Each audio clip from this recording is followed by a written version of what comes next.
Design and designers. Pure fashion terms? Not really. We're also talking of so-called designer babies. And it's not Christian Dior's daughter or Linda Evangelista's son. It's the best embryos selected over less attractive ones. British lawmakers have drawn up a new human tissue and embryos bill that's meant to update old legislation from the 80s and reflect the most recent human reproductive technologies. But it is causing controversy.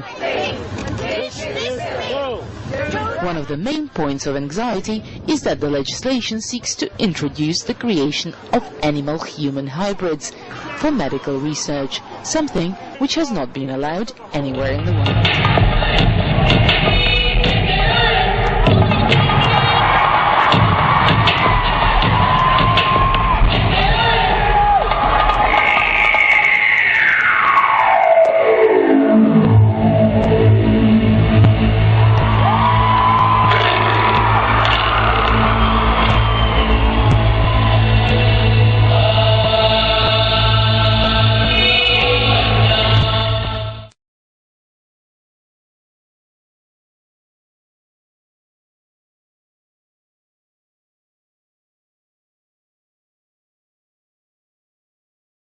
You could design your baby's features, would you?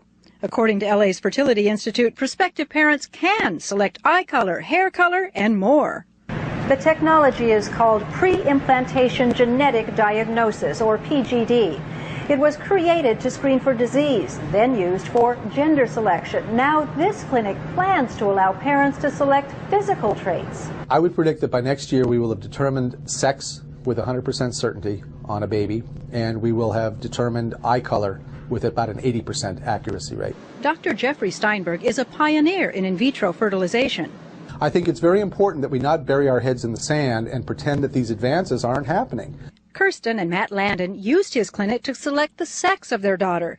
Choosing other genetic traits intrigues them.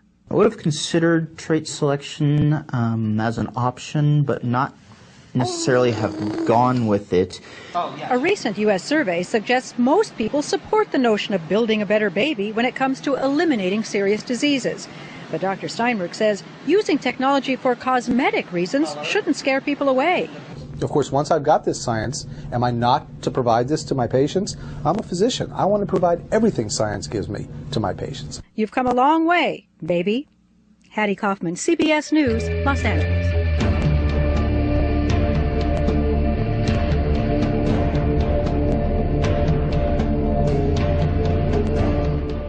And new at noon, should society or government step in when it comes to changing the genes of a child before birth?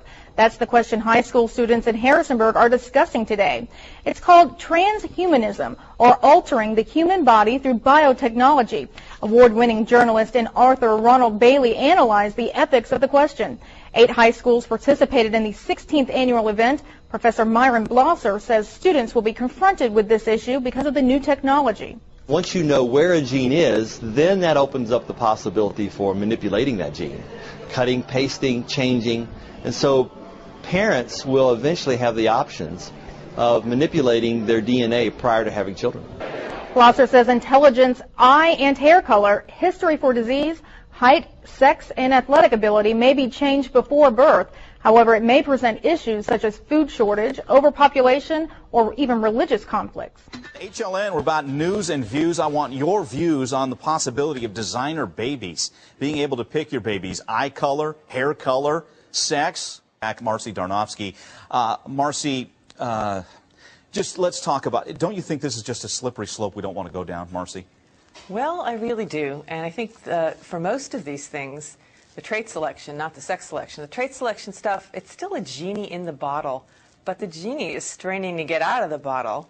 And once it does, then there's going to be all kinds of pressures to push us down that slippery slope. You're going to have the commercial pressures of the different fertility clinics who are going to be competing with each other for customers. And you're going to have the social pressures from parents who might feel that even if they don't like the idea, they have to give their kid the best start in the world. Yeah, it just, I don't know, what's wrong with the diversity? Because people, you know, they start picking all the same tall, blonde-haired, blue-eyed kids. It scares me if that's,